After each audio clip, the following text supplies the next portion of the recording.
सुप्रभात छात्रों। हम सृजनात्मक हिंदी के जो गुण है इसके बारे में हम चर्चा कर रहे थे। तो सृजनात्मक हिंदी क्या है या सृजनात्मक हिंदी के बारे में क्या कहा जाता है, इसके बारे में हम चर्चा कर रहे थे। जो सृजनात्मक हिंदी भाषा के संदर्भ में कहा जा सकता है कि सृजनकर्ता अपने पाठक वर्ग को ध्यान में रखते हुए ही भाषा का प्रयोग करता है। इसी कारण सृजनात्मक भाषा की आवश्यकता अनुसार अपना रूप बदलती है। यानी सृजनात्मक भाषा जो है वह आवश्यकता अनुसार यानी उसमें अपने रूप में परिवर्तन कर देती है। कभी वह परिनिष्ठित रूप धारण करती है तो कभी बोलचाल की भाषा बन जाती है। सृजनात्मक भाषा के मानकीकरण की प्रक्रिया का आरंभ लगभग 2 वर्ष पहले शुरू हुआ था।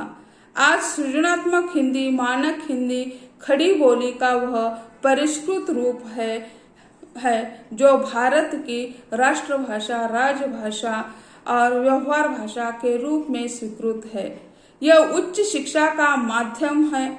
भारत के अनेक राज्यों के प्रशासनिक कार्यकलाप इसी के माध्यम से होते हैं।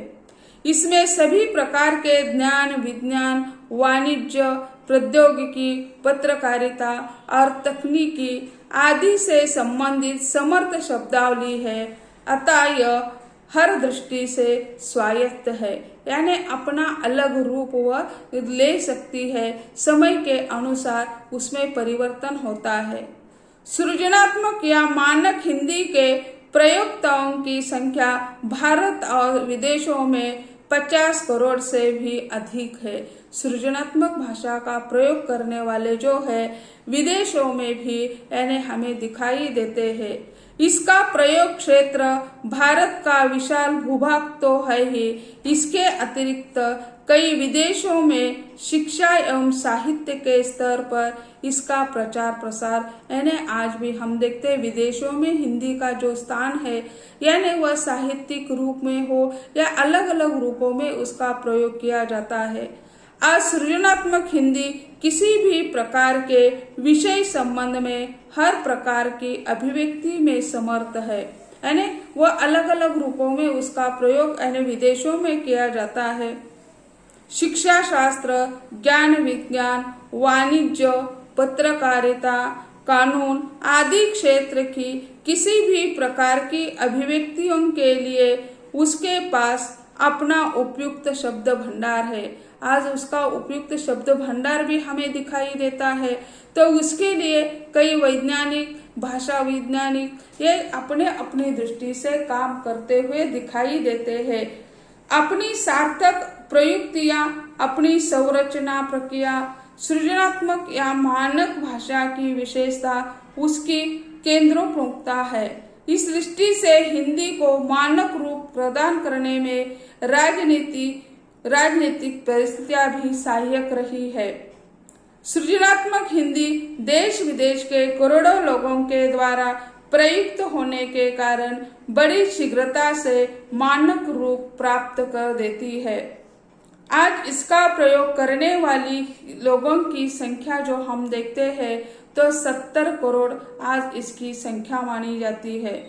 हिंदी अधिक लोगों के लिए सहजता पूर्वक बोधगम्य होने से सृजनात्मक भाषा के स्तर तक पहुंच चुकी है। इसे हमारे लिए समझना, अपनाना और विभिन्न आवश्यकताओं की पूर्ति के लिए अभिव्यक्ति प्रयोग हेतु ग्रहण करना अपेक्षाकृत सहज है। यानी हिंदी को लोग सहजता से समझते हैं। इसे बोलने वाले 70 करोड़ से अधिक लोग हमें देश और विदेश में मिलते हैं। इसमें व्याकरणिक समानता है। इसकी लिपि जो है वह देवनागरी लिपि है और वह देवनागरी लिपि यानी बाकी भाषाओं के तरह यानी लिखने में काफी यानी सरल भाषा है। हर एक स्वर के लिए एक स्वतंत्र व्यंजन उसमें हमें दिखाई देता है। एक चिन्ह है, हर एक स्वर के लिए एक स्वतंत्र चिन्ह है। संयुक्त चिन्ह तो है ही, लेकिन हर एक के लिए जैसे अंग्रेजी है तो उसमें एक ही स्वर के लिए अनेक स्वरों के लिए एक ही चिन्ह उसमें प्रयोग होता है। इसमें व्याकरणिक समानता है। मानक भाषा लिखित और मौखिक रूप में भी प्रयुक्त होती है। इन दोनों रूपों में इसकी मानकता अक्षुण्ण बने रहने का कारण है वे दोनों रूप एक से व्याकरणिक ढांचे में ढले होते हैं। 20वीं शती के शुरू में ही हिंदी के मूर्धन्य विद्वानों ने व्याकरणिक स्तर पर हिंदी को एकरूपता प्रदान की है। इस तरह आज हिंदी का सृजनात्मक रूप उसे एक ऐतिहासिक परंपरा से प्राप्त हुआ है। वह अपने आप में पूर्ण स्वायत्त एवं सक्षम है। यानी जैसे ये हिंदी सृजनात्मक जो है उसकी व्याकरणिक दृष्टि से या उसका जो रूप है, शब्दावली है, वह प्रचुर मात्रा में है। सृजनात्मक लेखन अर्थात नूतन निर्माण की संकल्पना, प्रतिभा एवं शक्ति से निर्मित पदार्थों सृजनात्मकता को ही कैलरीज ने कल्पना कहा है। यानी सृजनात्मक यानी कल्पना, यानी वह कैलरीज ने कल्पना महत्वपूर्ण मानी है। कल्पना अर्थात नवसृजन की वह जीवन शक्ति जो कलाकारों, कवियों, वैज्ञानिकों और दार्शनिकों में होती है। सृजनात्मकता सभी कलाओं की प्राथमिक प्रेरणा है। इसे परिभाषित करना वैसे ही काल्पनिक एवं कठिन है जैसे प्यार और घृणा जैसे विषयों को परिभाषित करना। सृजनात्मक एक आदर्श वैचारिकता है जो एक कलाकार के मस्तिष्क की कल्पनापूर्ण स्वाभाविक प्रवृत्ति है तथा कलाकार में संबंधित उसके अतीत और वर्तमान के परिवेश में प्रभावित है।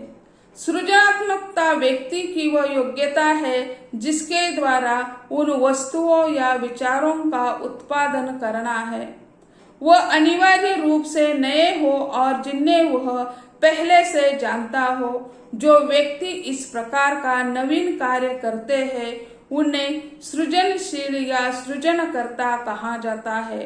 और जिस प्रतिभा के आधार पर वह नई कृति, नई रचना या नवीन आविष्कार करते हैं उसे सृजनात्मक कहा जाता है।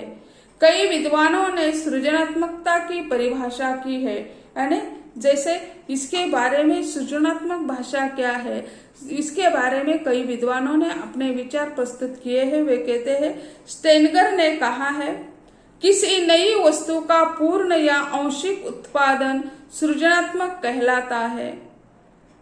ड्रेवगन ने कहा है, सृजनात्मक व्यक्ति की वह योग्यता है जिसके द्वारा वह उन वस्तुओं के विचारों का उत्पादन करता है और जो अनिवार्य रूप से नए हो और जिन्हें वह पहले से न जानता हो।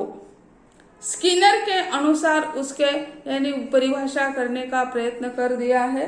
वे कहते हैं, सृजनात्मक चिंतन वह है जो नए क्षेत्र की खोज करता है, नए परीक्षण करता है, नई भविष्यवाणियां करता है, नए निष्कर्ष निकालता है। नया यानी सृजन यानी नया, जैसे हम कहते हैं ना, धरती में हम बीज बोते हैं तो कई दिनों के बाद उसे अंकुर आ जाते हैं। फिर यानी उस अंकुर के बाद उसे छोटे छोटे पत्ते आते हैं और फिर वह फसल में परिवर्तित हो जाता है। यह है सृजनात्मकता। अपनी कला है, अपनी कला यानी जो अपनी कल्पना से हम कुछ बनाते हैं। जैसे कुछ हम स्केच निकालने बैठते हैं, चित्र निकालने बैठते हैं तो कैसे होता है, देखो हमारे दिमाग में एक कल्पना होती है और उसे हम कागज पर यानी निकाल लेते हैं। तो यही सृजनात्मकता है या यही नवनिर्माण उसे कहा जाता है। किसी वस्तु, विचार, कला, साहित्य आदि के क्षेत्र में कुछ नया आविष्कार करने की, पुनर्सृजित करने की क्षमता है। यानी कल्पना, जैसे कहा जाता है, जो न देखे रवि वो देखे कवि। यानी जो रवि नहीं देख सकता, रवि यानी कौन, यानी रवि यानी सूर्य। सूर्य जहाँ जाकर देख नहीं सकता वही जाकर कवि देखता है। अपने कल्पना की सैर करके वहां का दृश्य वह देख सकता है। सृजनात्मक लेखन का उद्देश्य सूचित करना मात्र नहीं अपितु रहस्य और रसों को उद्घाटित करना होता है। इसे कुछ लोग आध्यात्मिक प्रक्रिया मानते हैं। रचनात्मक लेखक कभी तटस्थ रूप में दुनिया की ऐसी चीजों के बारे में बात करता है, तो कभी भाव विवश होकर वह प्रेम, पवित्रता, पलायन, ईश्वर, नश्वरता आदि विषयों के बारे में अपने उद्गार व्यक्त करता है, अथवा लेखन में वह अपनी अपूर्व कल्पना का इस्तेमाल करता है। वह जीवन के विभिन्न पहलुओं के संबंध बनाता है और सामाजिक स्थितियों और घटनाओं के विषय में लिखता है। इस प्रकार वह अपने लेखन में अपने पद्य के निकट के विषयों को प्रकाशित करता है, उन्हें ऊंचा उठाता है और लेखन के माध्यम से समाज में परिवर्तन लाने का प्रयत्न कर देता है।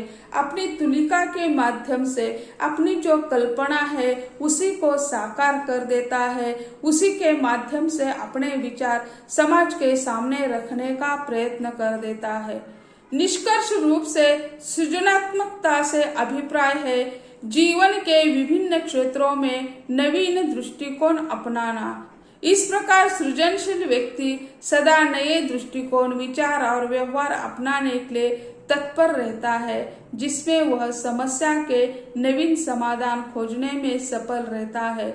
जैसे आजकल जैसे हम देख रहे हैं कोरोना महामारी के बारे में, तो यानी कोरोना के इलाज के लिए कोई दवा नहीं है, फिर भी क्या कर देते हैं, हर एक आविष्कार हर दिन हमारे सामने आता है। ये इस्तेमाल करेंगे तो क्या होगा, ये इस्तेमाल करेंगे तो क्या होगा। जैसे ये हमारे शरीर पर प्रयोग होते जा रहे हैं। जैसे पहले रेमडेसिविर का प्रयोग किया जाता है, लेकिन 17 तारीख से हम देखते हैं कि उसे पाबंदी लगाई है कि रेमडेसिविर का प्रयोग नहीं करना है। फिर यानी अलग अलग थेरेपियां की जाती थी, फिर भी उसे क्या कर दिया, वो बंद कर दिया। तो ऐसे यानी उससे यानी हमें कोई लाभ नहीं होता है, तो उसे बंद कर दिया जाता है। तो वही यानी जो समस्या है, समस्या हमें नवनिर्माण के लिए प्रेरित करती है। समस्या अगर हमारे सामने नहीं आती तो हम कोई नया सोचने के लिए मजबूर नहीं होते। रास्ता जब बंद हो जाता है तो क्या हो जाता है, उसके बारे में दिमाग सोचने लगता है। तो यही ऐसे है कि यानी समाधान, समस्या के नवीन समाधान जो है ढूंढने के लिए कल्पना काम कर देती है। तो यह सृजनात्मक हिंदी जो है, सृजनात्मक हिंदी के रूप हमने देखे हैं। अगला जो है हिंदी के विविध रूप में वह है कार्यालयीन हिंदी। कार्यालयीन हिंदी यानी दफ्तर की हिंदी यानी राजकाज की हिंदी, जो प्रशासनिक उस हिंदी भी उसे कहा जाता है। और वह जिसका प्रयोग जो है प्रशासनिक हिंदी का प्रयोग सरकारी दफ्तर, अर्ध सरकारी और गैर सरकारी कार्यालयों में किया जाता है। यानी कार्यालयीन ऑफिशियल लैंग्वेज उसे कहा जाता है।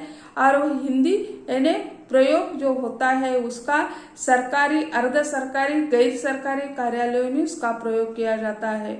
वास्तव में कार्यालय की सबसे बड़ी इकाई प्रशासन है। यानी कोई भी देश हो उसका प्रशासन महत्वपूर्ण होता है, उसका कार्य करने वाला वही एक इकाई है। तो जिसके अंतर्गत सरकार को देश की आर्थिक, राजनीतिक, सुरक्षात्मक, शैक्षणिक, सामाजिक, साहित्यिक आदि अनेक त्रुटियों को में दृष्टियों से प्रशासन का भार संभालना पड़ता है। इसमें कितनी शाखाएं होते हैं प्रशासनिक में, आर्थिक प्रभाव होती है, राजनीतिक होती है, सुरक्षात्मक होती है, शैक्षणिक, सामाजिक, साहित्यिक आदि दृष्टियों से यह प्रशासन संभालना पड़ता है। इसमें क्या है क्या नहीं है, शिक्षा, राजनीति सब चलता रहता है। अतः इस प्रकार के कार्यों से संबंधित साहित्य कार्यालय या सरकारी साहित्य कहलाता है। इस कार्यालयी साहित्य में सरकार के कार्यालयी कार्यवर्तों का विवेचन होता है। सरकारी पदों और कार्यालयी कार्यवृत्तों का विवेचन होता है। सरकारी पदों और कार्यकालों को सर्वसामान्य संज्ञा देना है, विभिन्न नियम विनियम बनाना, अंतर मंत्रालय और अंतर विभागीय पत्र व्यवहार आदि कार्यालयीय साहित्य के अंतर्गत आते हैं। एक विभाग का दूसरे विभाग को पत्र व्यवहार होता है तो इसे अंतर्गत रखा जाता है।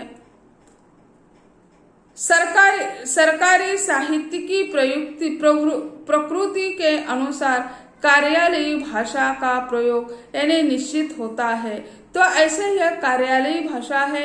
यह कार्यालयीय हिंदी जो होती है वह दफ्तर की भाषा मानी जाती है।